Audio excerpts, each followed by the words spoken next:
Hey, welcome to English lesson number 15. This one is not being recorded through PowerPoint, but it's being recorded through a different kind of screen recorder. So I apologize for any verbal mistakes or tics or stuff that I wasn't able to edit out. It's a little bit more freehandy. So we're going to look at, I'm going to run you through an example of how I'd like you to do the rough draft. I'm going to go a little bit through step by step this way. In a way that I didn't on the Monday-Tuesday lesson. I'm releasing this one on Tuesday instead of Wednesday afternoon to give everyone the maximum amount of time to work on this rough draft and get, if you're not able to make it into the live classes, you have extra time to sit with this explanation. So there's a writing lesson. The literature lesson today is going to be about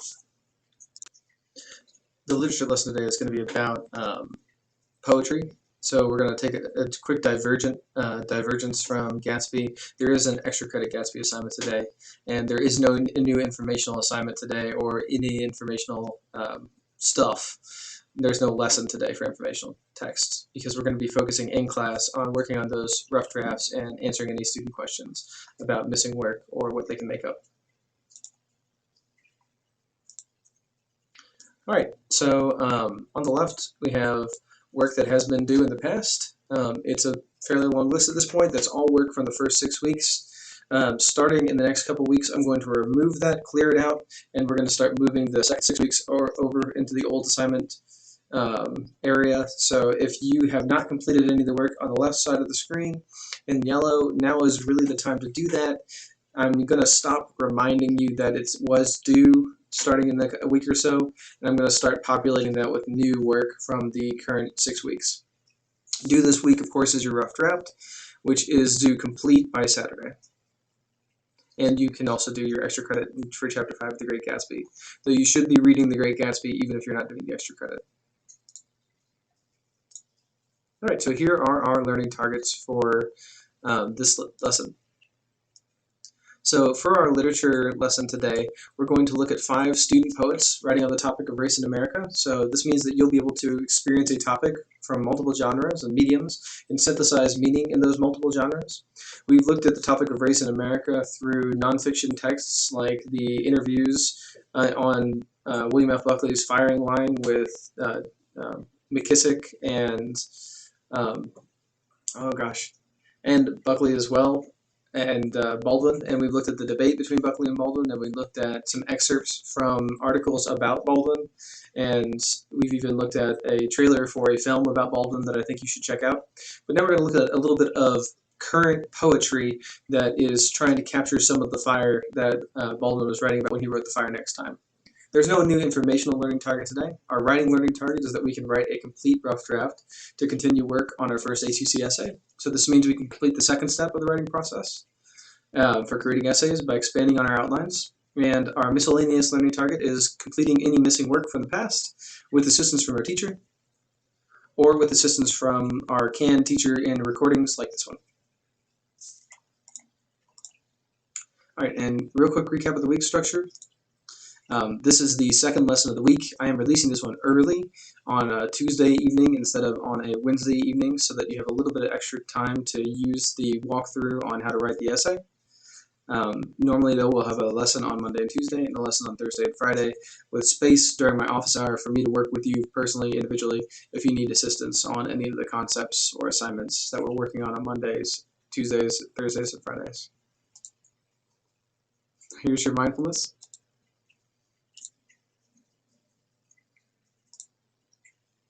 It's a rocket. So like, how is this mindfulness? I just think about the number of man hours and woman hours that went into the production of this ridiculous machine that we don't see anymore because we don't do shuttles, but I grew up with shuttlecraft. So for me, this kind of reminds me of ingenuity and exploration and general geekery. I just think about all the time that went into it.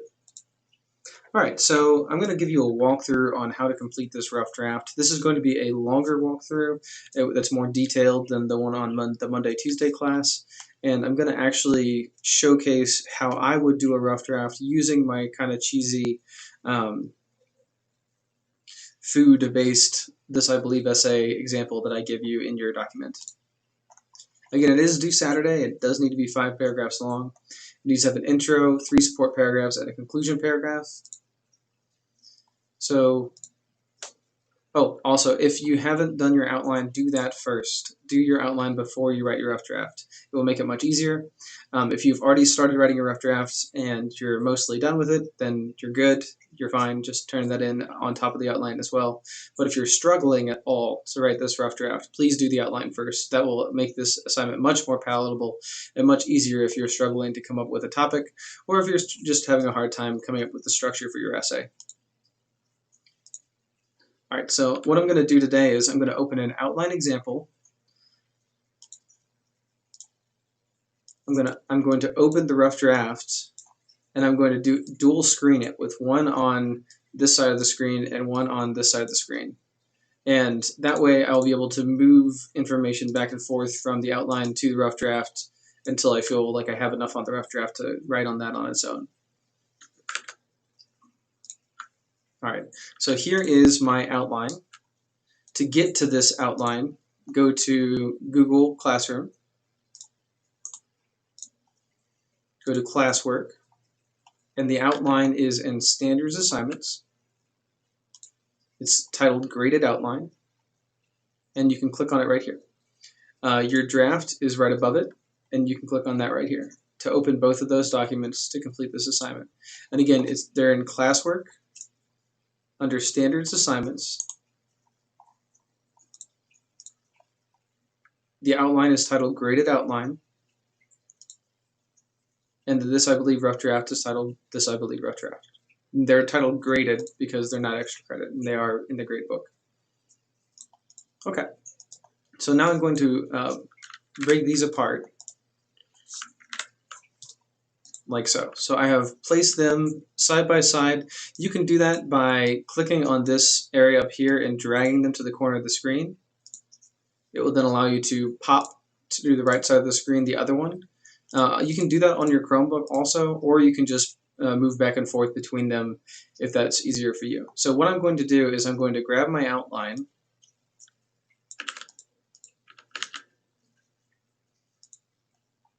and put it over here. So where it says copy your outline from the previous assignment here, I highlighted the parts that had my outline. Mine's the example. You'll be highlighting over here where you wrote yours. So you highlight your outline and drop it in the box that says copy your outline from the previous assignment. You're going to be using this to write your essay. So my essay begins with some kind of story about cooking and learning to cook as a caterer and the friends I made working with some legit chefs at iOS back in the day. So I would probably start by saying something about my experience cooking and catering, because I'm going to be writing about this topic. This is going to be the end of my first paragraph. So let's start by saying that anecdote.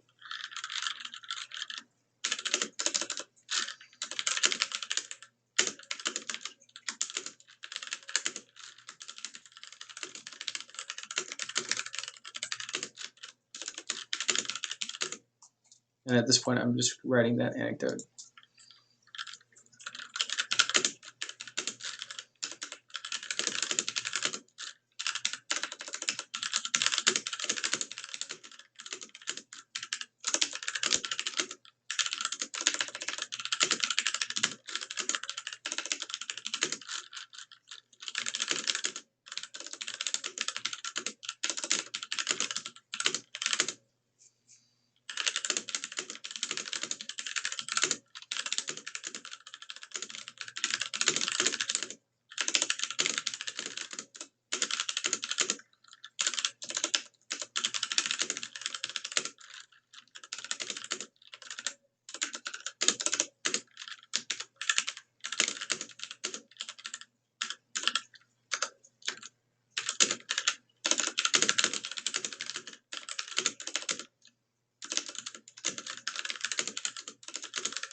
All right, so I got an anecdote, and that went a little bit longer than I wanted it to, but it's a lot of good memories. So I wrote my anecdote. My anecdote was at around 5 a.m. every Monday, Tuesday, and Thursday, I would show up with the other members of the prep team at the iOS food court. We would shake the sleep from our arms and turn on all the lights, prep the coffee machines, and then go about the work of making between 200 and 500 grab and go sandwiches to be sold that day, each of which cost about $3 to $4. It wasn't lost on us that we were paid about $9 an hour and would only make enough money during the time it took to make the sandwiches to buy one or two, but that's not the point of the story. The point of the story is how I would blast music while making those sandwiches from our shared CD player on the days where it was my turn to play music, and how I learned from the sous chef, who was deaf, how to sign my name in ASL, and how to cook so many different foods for the morning customers. Boom. I believe that I never. So what I did was I just took this from above. That's my anecdote. That's the short story that I asked you guys to write over here in this space where it says anecdote vignette. This is probably some kind of story. That's what I would have written for my example if I had felt the fire and wanted to write about that in that moment. So this is my anecdote. This is my short story, and it leads me into the multi-part topic statement that's going to make it easier to write this essay. So I just dropped that multi-part topic statement in here with colors. I just hit Control V to do that. On Google Docs, if you hit Control Shift V, it drops it in with, and it automatically removes all the formatting, which is nice. So I'm going to do that. I believe that I never really knew how to cook until I left home and had kids because I was always eating fast food. My mom cooked most of our meals at home, and I really only cooked at work when I was a caterer, and then it was always for a bunch of other people. Okay, that's my first paragraph. Your first paragraph does not need to be that long. Let's pare this down a little bit. You don't need this thing about how expensive the grab and go sandwich is.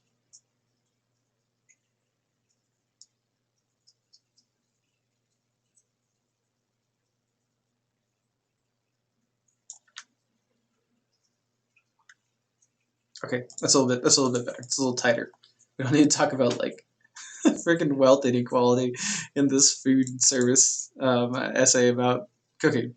Um, I want to, but I need to stay on topic. All right, I was always eating fast food, and I never really knew how to cook until I left home and had kids. My mom cooked. Okay, so our first part. So paragraph 2, body paragraph, is going to be about how I was always eating fast food.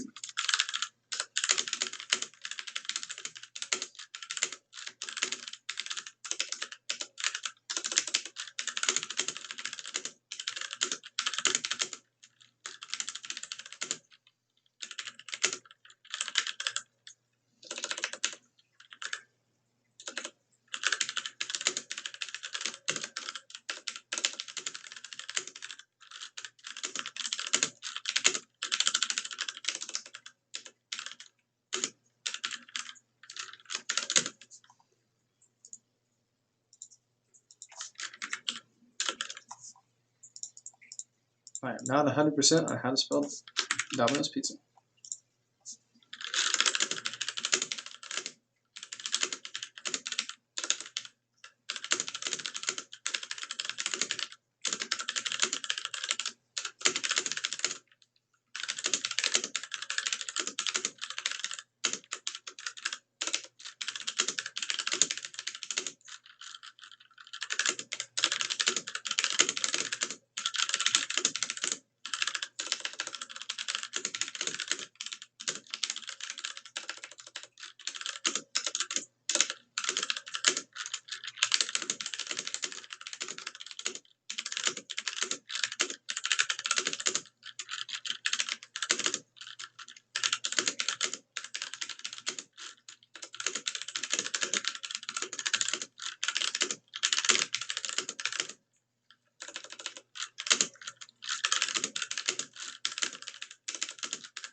So I'm writing an essay about food, but for me, food's one of those things that ties into so many different aspects of your life. I'm not going to continue the whole thing, but I hope that you get an idea of how your original structure is going to allow you to write this essay. It will take time, it will take energy to write this essay.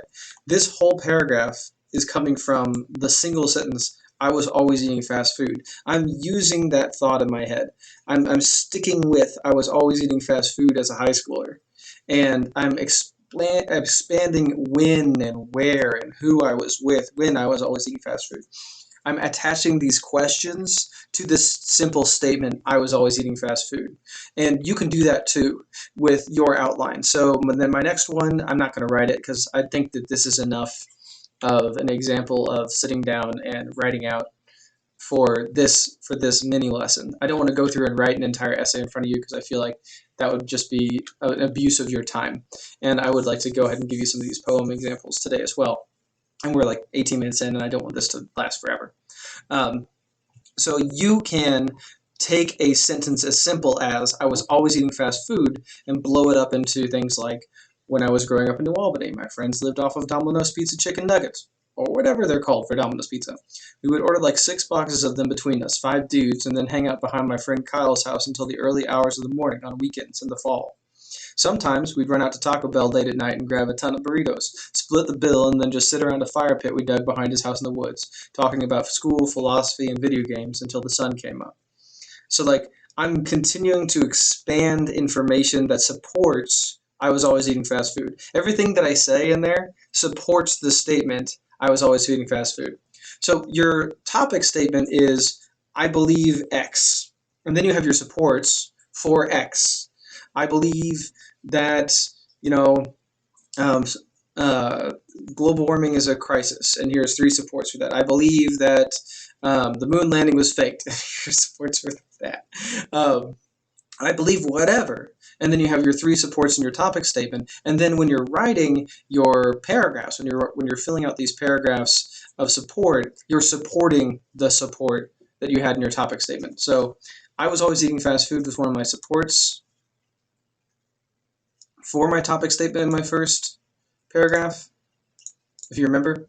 So now this is all part of that support. That paragraph is all tied into thematically my topic statement. And what doing it this way does is it keeps you on topic, and it keeps you from going so far afield that you lose points for going off topic or for not staying focused on your this I believe statement, because you will lose points with JCTC if you ramble away from the topic and don't stay near what your belief statement is. So you're like, well, what does digging a fire pit have to do with fast food? I was always, so I'm giving you the space and the time when I was eating fast food. I hope that that's a valuable discussion of kind of like the thought process behind production of rough drafts. Again, I don't want to just write the whole thing with you here. I think that that's a useful example. If you have any other questions, definitely hit me up during my office hours on a Wednesday or through email.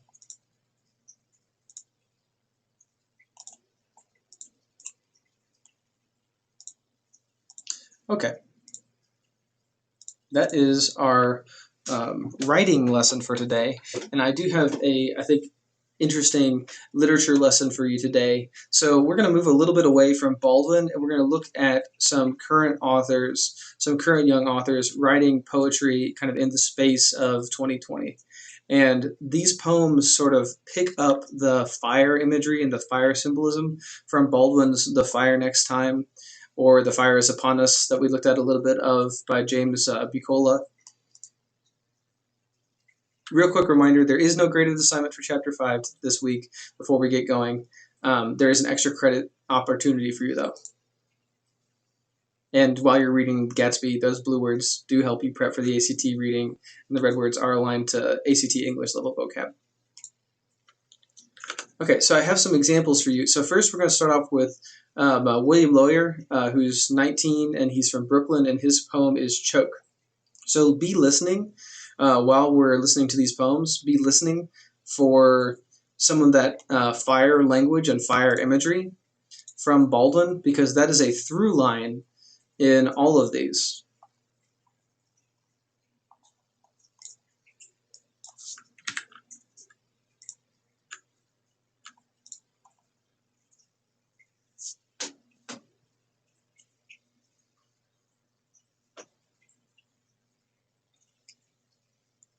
I choked the first time on kitchen tile, on nothing but the air sprinting from inside me, the radio, humming since sunup, choked too. I can't breathe, it told me. White noise crushed a windpipe somewhere. I can't breathe. It cracked, half drowned, and my throat became a furnace. The kind that eats up bodies and coughs ash. Names rise on my breath like bone, dust. Boxes with marcescent names are lowered into my tongue like caskets. Point is, I breathe fire now. I breathe heavier now. Through rows of suffocating teeth, we arrived at the crime scene too late. The last time I choked, it was on the distance between a neck and a knee. It felt the same as the first time.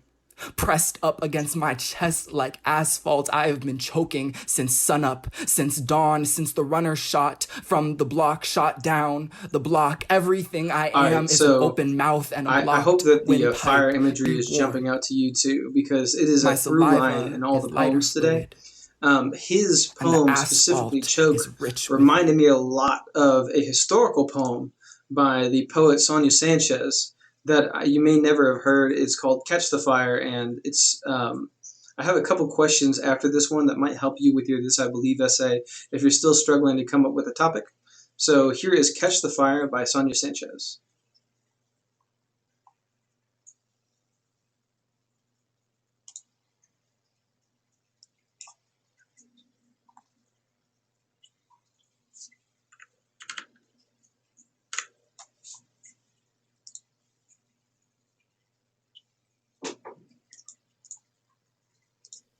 Sometimes I wonder what to say to you now in the soft afternoon air as you hold us all in a single death. I say, where is your fire? I say, where is your fire? You got to find it and pass it on. You got to find it and pass it on from you to me, from me to her, from her to him, from the son to the father, from the brother to the sister, from the daughter to the mother, from the mother to the child. Where is your fire? I say, where is your fire? Can't you smell it coming out of our past? The fire of living, not dying. The fire of loving, not killing. The fire of blackness, not gangster shadows. Where is our beautiful fire that gave light to the world? The fire of pyramids, the fire that burned through the hulls of slave ships and made us breathe. The fire that made guts into chitlins. The fire that took rhythms and made jazz. The fire of sit-ins and marches that made us jump boundaries and barriers. The fire that took street talk and sounds and made righteous Imhotep raps. I say, where is your fire? The torch of life, full of Nzinga and Nat Turner and Garvey and Du Bois and Fannie Lou Hamer and Martin and Malcolm and Mandela. Sister, sister, brother, brother, brother, come, catch your fire, don't kill. Hold your fire, don't kill. Learn your fire, don't kill. Be the fire, don't kill. Catch the fire and burn with eyes that see our souls walking, yeah. Singing, building, yeah, laughing, learning and loving and teaching and being. Hey, young brother, hey, young sister. Here is my hand. Catch the fire and live. So that's Sonia Sanchez's Catch the Fire. And after that, I have a couple questions for you that might help you with your This I Believe statement if you're still struggling to come up with one of those. So the first one is, what are you passionate about? What is your fire? What is the fire in your life? What do you get excited about? Because that's something that you can believe in. That's something that you have strong beliefs about. And the second one is, how does your family or community add or detract from your passion? How does your family push your passion? Or how does your family dampen your passion? Is there anything you'd like to change about that? Is there anything that you'd like them to be more into that you're into, or something that you think that you'd want them to be less into? And can you explain that? And then, what social justice issue or issues do you care deeply about? And is it a religious issue? Is it a civil rights issue? Is it um, uh, an economic issue? So what do you care about in the world? And the fourth one is there a role model or leader or family member that's informed you about your social justice issue? For number three, and explain where did you get that belief from, and how did it come to you? And then the fifth one is how does your history help make you who you are? And that's going to be a question that we return to later on in the year with another one of our A2C essays. But how does where you come from influence where you are and who you are? So the answers to these questions could be a good way to continue to find a topic for your This I Believe essay if you're still struggling. All right, our next example is from Alora Young, who's 17. She's from Nashville, and her poem is To Have a Name. And she's going to reference women in the right as well. This is Alora, and these are the ladies that she references in her poem.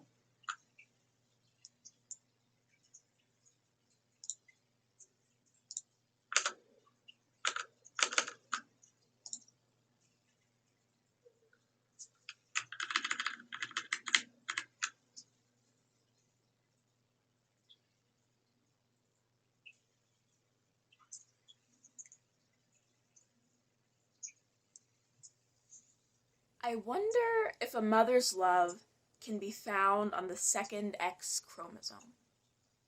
If God built a womb as a portal from heaven's own, if Eve could have known that womanhood was a power that God never wanted to be revealed. But the forbidden fruit sowed Eden into our DNA. I wonder if Claudette Colvin knew that something as simple as refusing to rise could incite something prophesied in Negro hymns for centuries. If she knew her revolutionary movement would live in the shadow of Rosa Parks' memory. Black womanhood is being asked to bring gifts to parties you were never invited to. It's lighting everyone's candle with the fire alight in you. It's standing in solidarity with women who didn't fight for you because you know what oppression feels like. And I think that God just might love like black women do. My great-great-grandmother was a slave.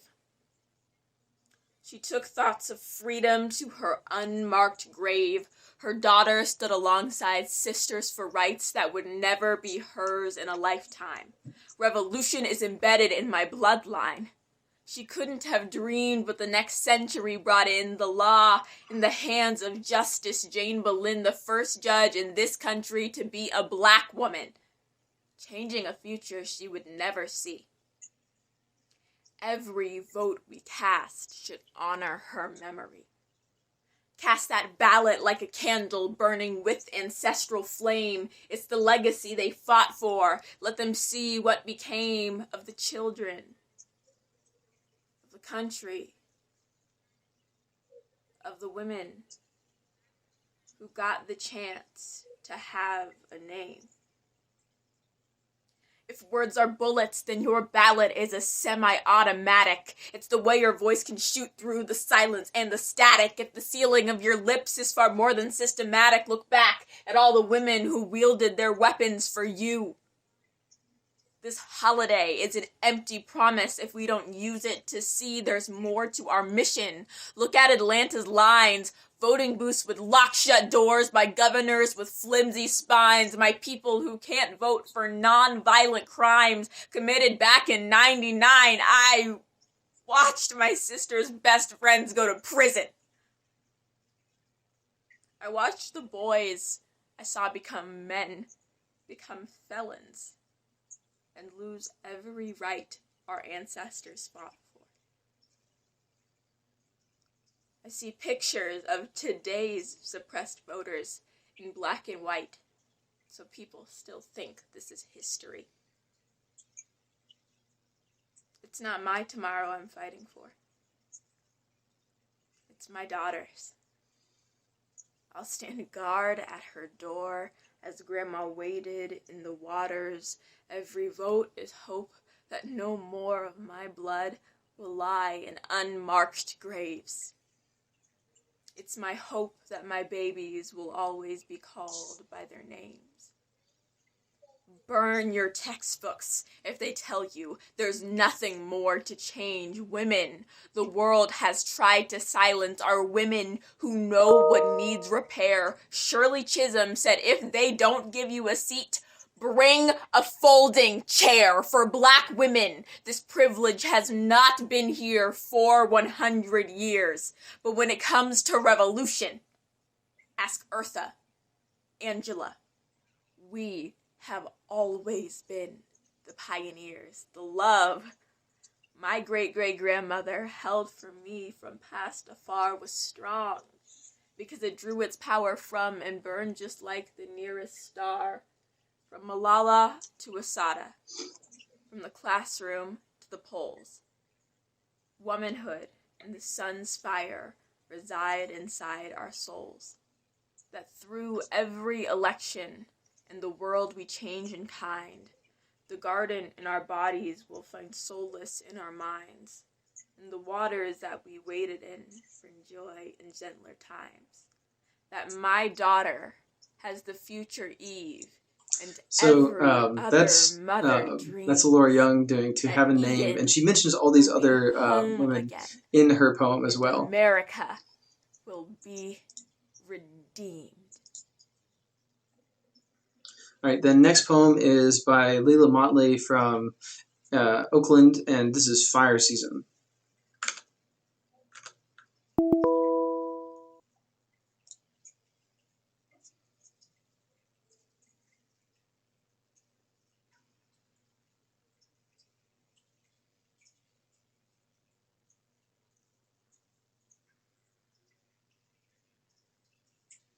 The smoke in Oakland has hands.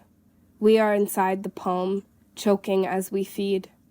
The tear gas stings my eyes open, makes me bloodshot, makes me swallow. My street is a war zone, and by war zone I mean hunting ground. To be Black and girl is to not only fear the slaughter of your body, but to fear the body itself. I watch the men cower at my face. I watch the men sneer as they grope. I watch the men forget what has been done to them, look at their hands and see only how easy it is to cup them over another's mouth. I smell the coal lingering. I smell their greatest granddaddy's master's breath, showing them how to make a fire from Black girl breasts feel bigger than their noose. My brother will not understand what I mean when I say I am exhausted of having a face. And I cannot distinguish smoke from tear gas, from fireworks, from sirens today. We are marching down a street that preys on me. We are marching toward the riot gear, toward more men in blue and belts and gas masks who do not have to gulp ash as their zip ties slice my wrists open, and they do not worry if I am too young to be this woman. Say her name morphs at the rally, and I am trying to re-remember all the syllables.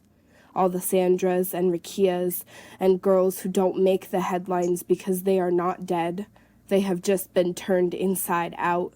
Their lungs a checkerboard of gray, rotting meat, and the coroner does not know if it is the fires or the trauma. Smoke swirls, and this does not stop us. The fist has begun to tremor, and we cold sweat as we march now. The megaphone repeating again and again, I cannot breathe. What if I am choking too? They stomp on the curves we are ravaged on, and we don't have another choice but to keep marching. That's Leila keep Motley. believing And those sounds are firecrackers. I hope that you're hearing this fire imagery that rides through all these poems. And this symbol that is moving as a through line. I think the next poem does a really interesting thing with juxtaposing that fire imagery with water imagery. And this is Jacoby Collins, who's 17, from St. Louis.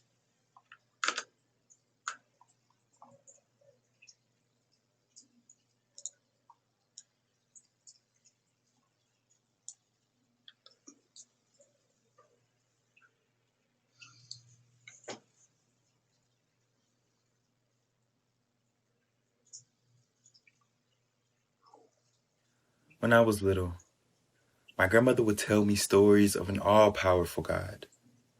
My favorite was that of Noah, how God destroyed the earth by water, washed away the sin of man, and left us with the rainbow. his reminder that he would never destroy the earth again. I'm 17 now, and I've come to learn that my grandmother's God is not my own. She took the all-loving God she told me about, molded him to fit the shape of her perspective, then forced him onto me. But Granny, your God is an all-consuming fire, blistering the bodies of those who dare to disobey him, and I will not allow myself to be burned. She tells me that she prays for me every night, prays that the devil will loosen his grip from my mind because the cross of a gay grandson is too much for her to bear. Her words burn hotter than any hellfire I've come to know, and I wonder, does her all-loving God feel her hatred for me? The Bible says, whoever lives in love lives in God and God in them.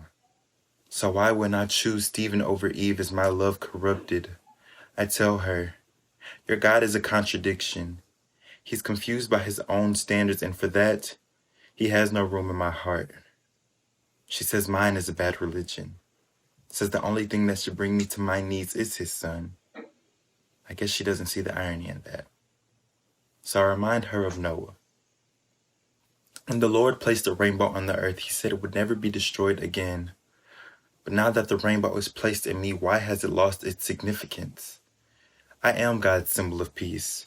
I am his reminder that destruction shall no longer walk this land, but he must not have predicted that it could manifest in you. It drips off your tongue like venom, a toxin so potent that it corrupts minds, poisons our thoughts, makes us feel like we have no place in this world, that our choice of love condemns us to the flames of your God's judgment. But I'm here to tell you, your inferno of a God stands no chance against the cool waters of my Lord and Savior. Yours wants to see the world burned and wants to write his name in the ashes. He feeds on the fears of his followers and their blind ambition. But this is how your God will fail. You see, my God, he is the calm before the storm and the raging water that follows. He will wash away the flames of your God's judgment, killing each cinder with cooling waters and leaving you drenched in his mercy. He will dilute the poison in all those corrupted minds. He will tell them not to be afraid to let their rainbow shine, because their rainbow is a reflection of him, Collins, and that we are all his 17th symbols St. of Louis, peace. for my Granny, God. this is the And, God you told me about. We have two The more. God of This is Noah's Madison time. Petway Will performing you To Be a Black Girl remember him? from Houston.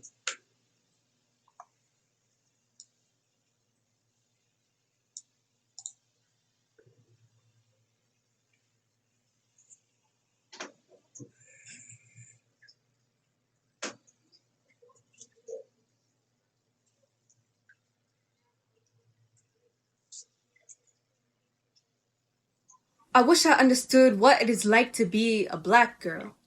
To know myself like a dictionary definition. To see something wrong with the world and position yourself in a warrior stance. Hand on hip, leg cocked, head tilted, acrylics pointed, ready to clap back, snap in a Z formation, increase my volume for dramatic effect, and even then, I pose no real threat. The art of literacy is not aggressive, my whiplash tongue hurt is passive, for never using my racist dialector, as my white teacher put it. Never leaving my cultural imprint. Black and brown faces look at me in betrayal. Surrender is not the way of a woman of color. I raise my fist to protest, only to be met with the shaking of hands, gifted opportunity after opportunity, for never a step outside my mark. I don't want this privilege. General Boomer eyes me in disgust, rejects my questioning, is enough to realize he's lost my trust. As if I could choose to shed this skin. Do you know what it's like to want to strangle your tongue? To be at war with yourself? Would you believe me if the closest I've ever felt to my own race was mispronouncing my own name? Madison was easier to learn. Its origin, a slave master, or I've been taught to say, founding father. A Google search on my surname Petaway. Did you mean Pearson? No Peter. No Perry. No Pettis. Did you mean Petway Plantation? Images. Did you know they were black like you? Maps. Did you know they were from Alabama? Did you know they moved to North Carolina? Did you forget you have family members in both of those locations? Did you know there are subreddits looking for people with the surname Petway because white doctors didn't have the decency to spell our name correctly? Did you know there are no dictionaries for words without origins? This is my birthright, and it's not broken, not worn, so I wear it. I heard black is supposed to be synonymous with beauty, with magic, but I feel anything but. A throat that spits flame seems more just than spitting poems. I All heard right, to this be is a Madison black girl Hadaway is to bring what from you Houston can to the on fight. to be a black Hand girl, on and hip, this pat and last weave, one pick is and Inari throw, jaw Williams, loose is to 18 be from a black Chicago, doing girl. Why Tasha Was Buried in a Yellow Coffin. And this is our last poem for this lesson. I know this one's run long. I hope that you've enjoyed these poems. You thought they were some badass poetry. They're it's really good. I also think that the through line symbol of fire in these poems and how that ties to Baldwin's The Fire Next Time and to Bicola's The Fire Is Upon Us. I think that what that fire is and what the purpose of that fire is and how that fire manifests as a symbol and as a metaphor, it's so there's so many different directions you can go with it. I think that those are really interestingly explored through these poems. So this is the last one. This is Inari Williams performing Why Tasha Was Buried in a Yellow Coffin.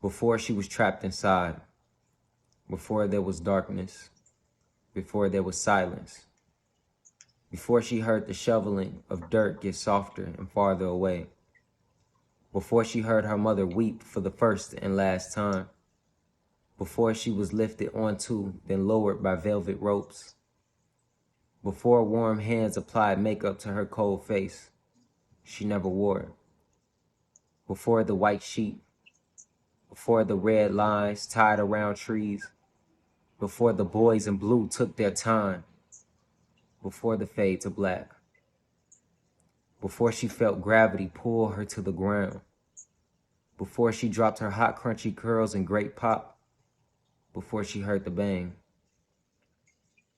before the grown male shadows argued, before the shadows flashed fingers, before she entered the gas station, before she passed the church on the corner by her house, just like yesterday and the day before that, before she walked out the door, forgetting to close the front gate, assuming she'd be right back, before she yelled up the stairs, telling her mother where she was going, before putting her headphones on, right when her mother was about to say what she always said, "Be careful, I love you," and hurry back. Before her younger brother asked, "Where are you going?" Before she replied, "None of your business," rolling her eyes, giggling. Before her brother asked, "What's your favorite color?" That's Inari Before heading out the Williams front from door, Chicago, she 18, turned performing and Why replied, Tasha Was Buried in a Yellow Coffin. "It's the color of life. Yellow." So historically, I've done a slam poetry unit with my juniors, but I don't think we'll be able to do that along with the writing we have to do for A2C this year. Poetry is a really powerful way to parse trauma and to parse historical moments like we're experiencing right now. Baldwin is a poet as well as an essayist, and I know that y'all have heard Langston Hughes in 9th and 10th grade as well. I think that these poets are really valuable, and I hope that you dug hearing them during this class. Again, real quick reminder, there's only one graded assignment this week. It is your rough draft. I hope that the walkthrough in this lesson helps you prepare for that a little bit, and you do have an extra credit assignment in The Great Gatsby if you are interested in completing that. There is no new informational text lesson for Thursday or Friday. Use the space in class to ask for assistance on your rough draft, your outline, any previous assignments you want clarification on. I got you, and I can walk you through any of those assignments. That's the end of the non-existent informational lesson. And just a quick reminder, all these stuff in yellow are going to be on here for probably another week, and then I'm going to remove them. You can still go back and do those assignments for grade, but I'm just not going to have them on the weekly lessons. And the stuff on current assignments, that is active. Those are due this Saturday. The extra credit is due this Saturday too, if you want to complete that. Well, thank you guys for listening, and I hope you have a good afternoon and a good weekend. Bye.